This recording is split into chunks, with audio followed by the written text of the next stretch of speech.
Mais plusieurs m'ont demandé de parler sur la question du voile, la tenue de la femme et tout ce qui concerne ça.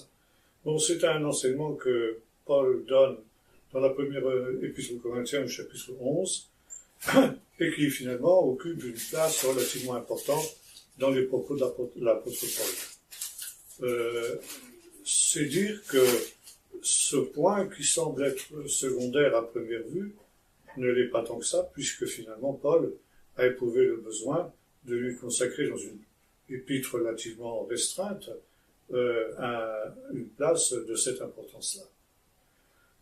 On a prétendu, et on prétend encore aujourd'hui, que c'est quelque chose qui est désuet, parce que les mœurs ont changé, et parce que finalement, les circonstances ne sont plus les mêmes que du temps de l'apôtre Paul. Il faut remarquer d'abord que depuis les origines jusqu'à il y a peu, c'est-à-dire notamment jusqu'à l'explosion du féminisme qui a marqué essentiellement la fin des années 60 et les années 70, dans toutes les églises, quelles qu'elles soient, les églises historiques aussi bien que les églises évangéliques, cette question ne se posait pas. Les femmes mettaient un voile ou un chapeau sur la tête avant d'entrer dans une église, et les hommes, au contraire, se découvraient la tête, même quand on faisait, par exemple, une visite d'une église vide, les hommes se découvraient la tête. Bien. Depuis donc l'explosion du féminisme en 1968, essentiellement, après les événements de mai 68, on a commencé à se dire que c'était une question qui n'avait plus sa place aujourd'hui, dans la mesure où c'était une question de mode, c'était une question de bienséance à l'époque de Paul, mais que ça, aujourd'hui, c'est désuet. Alors justement, on va essayer de répondre à cette objection-là. Et quand on prend le chapitre 11 de la première épître aux Corinthiens, on se rend compte que Paul argumente à partir de 3 points de départ différents. Le premier, c'est une hiérarchie. Alors une hiérarchie qui va depuis Dieu jusqu'à la femme. Et Paul déclare ceci, Dieu est le chef de Jésus, le Messie, lequel est le chef de l'homme, et lequel est le chef de la femme. Alors déjà ici, on se trouve en contradiction totale, bien sûr, avec le féminisme, et notamment le féminisme dans la société, pour lequel, évidemment, une telle hiérarchie est inacceptable. Nous vivons au siècle de l'égalité pour tous. Il y a même aujourd'hui en France un ministère de l'égalité de l'homme et de la femme. Donc ici, cette affirmation de l'apôtre Paul qu'il y aurait une hiérarchie, eh bien c'est quelque chose qui, aujourd'hui, pour les féministes, est tout à fait inacceptable. Le problème, c'est que dans ce domaine-là aussi, l'Église suit le mouvement. Et on assiste maintenant aussi à la promotion un peu partout de femmes pasteurs, de femmes prédicatrices, etc., au nom de ce même principe de l'égalité de l'homme et de la femme. Seulement, il faut savoir que l'idée d'une hiérarchie qui aujourd'hui est inacceptable non seulement entre l'homme et la femme, mais toute forme d'autorité, toute forme de hiérarchie aujourd'hui est rejetée dans la société parce que justement on est basé sur cette idée d'une égalité totale de tous les individus, au point même qu'on veut interdire aussi de punir les enfants, parce que punir les enfants, je ne parle même plus de la fessée, je parle simplement d'une punition, c'est en quelque sorte affirmer une domination de l'adulte sur l'enfant, et ça voudrait dire que l'enfant n'est pas égal à l'adulte. Donc c'est aussi quelque chose qui est inacceptable. Il faut savoir que dans la Bible, l'idée d'une hiérarchie, elle est là présente, omniprésente. dès les origines, et c'est quelque chose qui dure jusqu'à la fin. On est ici dans deux visions qui sont totalement différentes et qui n'ont rien à voir avec des évolutions culturelles, comme on voudrait nous le faire croire aujourd'hui. Donc, il y a ici, pour l'apôtre Paul, cette hiérarchie, et finalement, on aura beau dire ce qu'on voudra, mais le fait que Dieu, le Père, soit le chef du Messie, Jésus, on ne peut pas l'enlever. C'est quelque chose qui existe de toute éternité, et Paul le rappellera aussi que dans le chapitre 15 de l'Épître 1 aux Corinthiens, que lorsque au temps de la fin, eh bien, Jésus aura remis toute autorité à son Père, le Fils, lui aussi, sera soumis au Père, afin que Dieu soit tout en tous. Donc ici, il y a un chef suprême de toutes choses qui est Dieu lui-même. Et le Fils, bien qu'ayant une totale égalité avec le Père, comme un fils là avec son Père, c'est pas parce que le Père est le chef du Fils que le Fils est inférieur pour autant. Pas plus que l'on peut dire que parce que la femme est soumise à l'homme, elle est inférieure à l'homme. Pas du tout. Mais c'est tout simplement parce que Dieu est un Dieu d'ordre et que dans l'ordre des choses, eh bien, il faut qu'il y ait effectivement une hiérarchie. Donc ici, c'est quelque chose qui n'a rien à voir avec un environnement qui serait culturel. Ce n'est pas parce que la culture a changé qu'aujourd'hui Jésus n'est plus soumis à son Père. Bien. Donc on peut, à partir de ce raisonnement-là, aussi passer à un autre point. Aussi, comme le dit l'apôtre Paul, eh bien, le chef de tout homme, c'est le Messie. Et c'est par lui, il est le chemin, la vérité et la vie, c'est par lui que l'homme vient au Père, que chacun d'entre nous vient au Père. Et ça aussi, ça n'a rien à voir avec une culture. Et enfin, eh bien aussi, la femme doit être soumise à l'homme, et Paul l'explique, elle a été donc tirée de l'homme, c'est d'ailleurs le sens du mot isha en hébreu, n'est-ce pas? Et donc là aussi, il y a un ordre, il y a un ordre dans la nature, de la même manière que il y a une hiérarchie aussi chez les anges. Il y a des anges qui sont séparés en dignité. Et ça n'implique pas une inégalité, et ça c'est justement la grande erreur que fait notre culture moderne, de penser que à partir du moment où il y a autorité, il y a inégalité. Mais pas du tout. Il y a tout simplement, encore une fois, ici, un ordre. Donc ça c'est le premier point sur lequel l'apôtre Paul argumente, à partir de cette hiérarchie. Et que je sache, aucun élément de la culture moderne ne remet en question cette hiérarchie, parce qu'à ce moment-là, c'est toute la Bible qu'il faut mettre de côté. Si Dieu n'est plus le chef du Messie, eh bien, c'est tout l'enseignement biblique qui s'effondre comme un château de cartes. Donc, ça n'a rien à voir avec un phénomène de culture. Bien. Maintenant, justement, la question du voile entre dans ce domaine-là. Et Paul dit ceci. Le problème, c'est que, donc, l'homme a un chef, le Messie. Le chef, ce chef-là, il est invisible.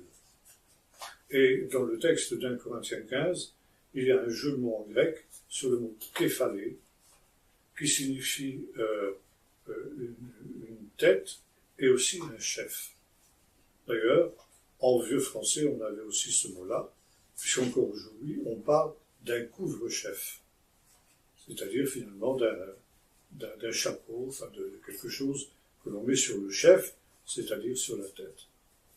Donc Paul joue sur ce mot képhalé, ça veut dire, puisque le képhalé de l'homme, le chef de l'homme, est invisible, sur son képhalé à lui, l'homme, sur son chef, c'est-à-dire sur sa tête, il ne doit avoir aucun signe visible, puisque son chef, Képhalé, est invisible, il est dans le ciel. Par contre, la femme, elle a un chef qui est visible, qui est l'homme. Et par conséquent, sur son chef à elle, c'est-à-dire sur sa tête, elle doit avoir un signe visible qu'elle accepte cette autorité qui est celle finalement de Dieu. Parce que finalement, en se soumettant à l'homme, elle se soumet à la volonté de Dieu en ce qui la concerne. Et il est intéressant de noter que cette question, qui finalement devrait être une question mineure, mais qui déjà, on le voit, à l'époque de Paul ne l'était pas, parce que Paul laisse entendre à la fin du chapitre 11 qu'il fait taire un certain nombre de contestations. Donc c'est la preuve que déjà il y avait des contestations de son temps. Et pourquoi justement cette question du voile fait-elle problème autant aujourd'hui? Eh bien justement parce qu'il y a un esprit de rébellion. C'est l'esprit d'anarchie. L'anarchie, c'est la rébellion. L'apostasie, c'est la rébellion. Et on rejette la volonté de Dieu. Et en se dévoilant la tête, eh bien la femme montre qu'elle se rebelle contre cette condition que Dieu a voulu pour elle, et par conséquent, c'est une rébellion contre Dieu. Ça, c'est quelque chose qui est difficilement discutable et impossible à remettre en question. Donc ça, c'est la première argumentation de Paul, et je le répète, ça n'a rien à voir avec une question de culture. C'est quelque chose qui est le plan éternel de Dieu, depuis le commencement, depuis le jardin d'Éden, jusqu'à la fin, où déjà dans le jardin d'Éden, la femme était soumise à l'homme, avant même l'introduction du péché. Et justement, le fait que l'homme ait obéi à la femme en ce qui concernait la consommation du fruit défendu, montre que la femme est sortie de son rôle, elle a pris sur l'homme une autorité qu'elle n'aurait pas dû prendre, et le résultat, ça a été la chute, ça a été le péché. Bon, ça c'est le premier point. Deuxième point, Paul dit ceci, c'est pourquoi, à cause des anges, la femme doit avoir sur la tête une marque de l'autorité dont elle dépend. Ici, il est question des anges. Alors, on peut se poser la question, qu'est-ce que les anges ont à voir dans cette affaire? Et là, effectivement, c'est assez difficile de répondre à cette question, parce que Paul ne détaille pas. Mais une chose est certaine, c'est que cette allusion montre que, d'une manière qui nous est cachée, mystérieuse, les anges ont à voir dans cette affaire quelque chose. Maintenant, est-ce que l'existence des anges est une question culturelle, ou bien aussi, est-ce que c'est une question éternelle? Est-ce que, du temps de Paul, il y avait des anges? Ça, je crois que personne ne le mettra jamais en doute, à moins qu'on mette carrément en doute l'existence des anges. Et est-ce que finalement, ces anges qui existaient dans la culture de l'apôtre Paul n'existent plus dans notre culture moderne du XXIe siècle? C'est absurde. S'il y avait des anges à l'époque de Paul, il y a des anges encore aujourd'hui. Et s'il y a des anges aujourd'hui, eh bien, cette question du voile a à voir aussi avec eux. La question est la suivante, est-ce que les anges existent encore aujourd'hui? Si oui, eh bien, les anges ont encore à voir dans cette question du voile. Bien. Troisième argumentation de Paul, c'est ce qu'il appelle phusis. Phusis en grec, ça veut dire la configuration, disons la nature physique de la femme. Et Paul déclare ceci, naturellement, la femme a des cheveux plus longs que ceux de l'homme. Ça, c'est quelque chose que l'on constate, même si aujourd'hui, justement, et ça aussi, c'est une conséquence de l'action satanique, de plus en plus d'hommes se laissent pousser les cheveux avec des queues de cheval, des chignons et des choses semblables, mais on constate quand même une chose, on a beau, c'est que il est rare, heureusement, que une femme soit chauve. Par contre, qu'un homme soit chauve, c'est tout à fait banal. Même des hommes jeunes peuvent être chauves. Pourquoi? Parce que c'est une question d'hormones, nous expliquent les médecins. Et c'est ce que justement cette question d'hormones, c'est ce que Paul appelle épousis, la nature physique de l'un et de l'autre, donc de l'homme comme de la femme. Et donc Paul dit ceci, la femme a des cheveux naturellement plus longs que ceux de l'homme, et ça c'est une indication de la volonté de Dieu à son égard. Ça veut dire que la femme doit avoir une place où elle ne se met pas en avant, où elle n'attire pas les regards sur elle, par conséquent, elle doit se voiler. Et là, il faut savoir aussi que dans la tradition juive, jusqu'à nos jours d'ailleurs, dans les synagogues, les femmes ne sont pas avec les hommes. Les femmes ont un endroit spécial où elles peuvent voir ce qui se passe chez les hommes, mais où, en principe, les hommes ne peuvent pas voir ce qui se passe chez les femmes. Pourquoi? Eh bien, pour que justement, pendant la prière, pendant le temps qui est consacré au Seigneur, les hommes ne soient pas distraits par les femmes, et notamment par une femme qui pourrait être jolie. Et d'où cette séparation justement entre l'homme et la femme dans la synagogue. On a souvent accusé l'apôtre Paul d'être misogyne, mais on se rend compte justement que Paul et les premiers chrétiens ont remis en cause cette tradition en disant dans l'Église, contrairement à ce qui se passe dans la synagogue, les femmes peuvent être avec les hommes, mais à une condition, c'est justement qu'elles n'attirent pas les regards sur elles, sur leur personne. Et en particulier, quand elles prient et prophétisent. Ce qui aussi est un rôle important qu'il leur est apporté. Il est bien évident que quand quelqu'un élève la voix pour prier ou pour prophétiser, les regards se tournent forcément vers cette personne. Et Paul déclare ceci, justement, il ne faut pas que cette personne attire des regards sur elle qui pourraient être inconvenants. Alors ça implique, elle peut être au milieu de ses frères hommes, à une condition première, c'est qu'elle soit vêtue d'une manière décente, et deuxièmement, effectivement, qu'elle manifeste par le fait qu'elle ait ce voile sur la tête, qu'elle ne cherche pas dans son intervention à prendre de l'autorité sur l'homme, mais qu'elle se soumet donc à ce qu'est la volonté de Dieu à son égard. Alors on a prétendu qu'à partir du moment où la femme avait les cheveux longs, elle pouvait se passer du voile, puisque, on nous dit, la chevelure lui a été donnée en guise de voile. Mais là, c'est ne pas comprendre le raisonnement de l'apôtre Paul. Paul ne veut pas dire que la longue chevelure remplace le voile, mais au contraire, indique la volonté de Dieu en ce qui la concerne.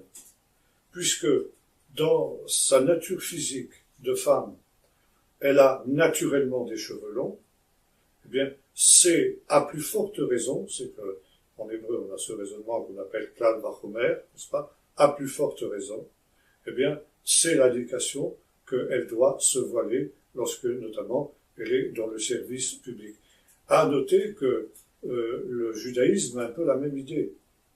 Mais, encore, ça va beaucoup plus loin encore que dans le christianisme, puisque la femme juive croyante, la femme juive pieuse, doit avoir la tête voilée dans la société en permanence. Pas seulement dans la synagogue, mais les femmes juives ont toujours quelque chose sur la tête, soit un chapeau, soit un voile quelconque, etc. C'est la même idée. C'est la même idée, celle justement de reconnaître cette soumission qui est justement la marque de la volonté de Dieu pour la femme. Alors, voilà en gros ce qu'on peut dire à ce sujet-là. Je ne sais pas s'il y a des questions, d'autres objections à ce niveau. Mais alors, qu'est-ce qu'on peut dire encore? Oui, Oui, alors aussi, finalement, la question des cheveux courts. Ça aussi, c'est une question qui a à voir avec ce texte des Corinthiens qu'on a vu. Et là, Paul, justement, nous dit ceci, que c'est une gloire pour la femme d'avoir des cheveux longs. Parce que ça aussi, ça fait partie de sa beauté. La gloire, c'est ce qui met en valeur la personne. Par contre, c'est la gloire pour l'homme d'avoir des cheveux courts. Alors on a souvent prétendu, on m'a parfois objecté que mais Jésus avait les cheveux longs. Alors j'ai demandé à cette personne, mais où tu as vu ça? C'est une image d'Épinal. Mais nous n'avons aucun portrait de Jésus et nous n'avons aucune donnée sur ce qu'était le physique de Jésus. Mais le texte des Corinthiens nous montre que, à l'époque, et on voit par exemple la société romaine, les hommes avaient les cheveux courts. Alors on dira c'est une question de culture, oui, jusqu'à un certain point, mais Paul nous montre justement que ça va au-delà justement de la culture. C'est vrai qu'on a des représentations, par exemple d'Égyptiens, pas des Égyptiens aussi avec les cheveux courts, mais sur les bas-reliefs égyptiens, on a des Asiatiques qui, eux, ont des cheveux longs. On a ça aussi en Mésopotamie, en Babylonie, etc. Mais là, on est dans un contexte qui est un contexte païen. Et notamment, on voit que un des traits du nazir, c'était justement qu'il devait se laisser pousser les cheveux. Ce qui veut dire que un homme normal qui n'était pas nazir n'avait pas des cheveux longs. Et les textes bibliques nous montrent que les choses étaient ainsi parce que justement c'est aussi une question de soumission à la volonté de Dieu. Donc voilà, en gros, si vous voulez, ce qu'on peut dire au sujet de cette question de l'homme et de la femme. Alors aujourd'hui, évidemment, c'est toujours l'œuvre du diable, c'est de mettre le chaos là où Dieu met l'ordre. L'ordre de Dieu est remis en cause, et donc les femmes se découvrent la tête dans la présence de Dieu, et l'on voit de plus en plus dans les églises d'hommes qui gardent une casquette dans l'église. Ça veut dire qu'on est ici à l'envers. Et dans une société moderne où les femmes se coupent les cheveux presque jusqu'à les raser, et Paul nous rappelle que c'est une honte pour la femme d'avoir des cheveux rasés, et ça on va voir dans un instant. Eh bien, aujourd'hui, les hommes, je vous disais tout à l'heure, de plus en plus se laissent pousser les cheveux, des queues de cheval et même des chignons, finalement, il y a une féminisation de l'homme et une masculinisation de la femme. Or, c'est intéressant de voir que quand a commencé cette mode des cheveux courts, c'était après la Première Guerre mondiale. La Première Guerre mondiale a été aussi un peu la naissance du féminisme, dans la mesure où tous les hommes étant à la guerre, les femmes ont été obligées de prendre la place des hommes dans la société, et notamment d'aller travailler. Le travail de la femme a commencé justement pendant la Première Guerre mondiale. Et après la Première Guerre mondiale, comme après la Seconde d'ailleurs, beaucoup de ces femmes avaient eu, disons, des relations coupables avec les Allemands, et ces femmes qui avaient fait la vie avec les Allemands, on les tondait, on les rasait complètement, en guise d'opprobre, de honte, et on les baladait justement comme ça dans les rues de la ville pour leur faire honte. Donc, comme dit l'apôtre Paul, c'est une honte pour la femme d'avoir des cheveux coupés. Donc, et même, si elle veut se couper les cheveux, dit-il, qu'elle se rase. Évidemment, une femme rasée, une femme chauve, elle n'est pas forcément à son avantage. C'est le moins qu'on puisse dire. Bien. À noter aussi que dans l'Antiquité gréco-romaine, c'était les esclaves, les femmes esclaves auxquelles on coupait les cheveux et on tondait la tête, et notamment les prostituées. Et c'est une des raisons pour lesquelles, après la guerre mondiale, des femmes qui s'étaient prostituées avec les Allemands, on leur rasait la tête pour les balader. Et là, justement, pendant cette période de l'entre-deux-guerres, eh bien, c'est là qu'est apparue cette mode des cheveux courts pour les femmes.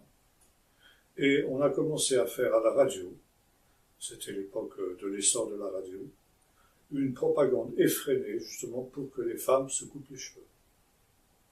Et je me souviens encore de chansons qui étaient diffusées à la radio, que ma grand-mère me chantait à cette période-là, n'est-ce pas, faites-vous couper les cheveux, etc., parce que c'est la mode, parce que, bon, enfin, il y a tout un ensemble de choses. Et là aussi, on voit que c'est le début, ça a été le début de l'apostasie. Et tout ça, c'est un tout. Évidemment, c'est des choses secondes. Et je ne pense pas, évidemment, je ne prétends absolument pas qu'une femme qui a les cheveux courts, une femme qui se présente devant Dieu la tête nue, va aller en enfer. Ça n'a rien à voir. C'est vrai que c'est une petite chose. Mais tout ça, c'est lié, c'est tout un ensemble, c'est tout un contexte.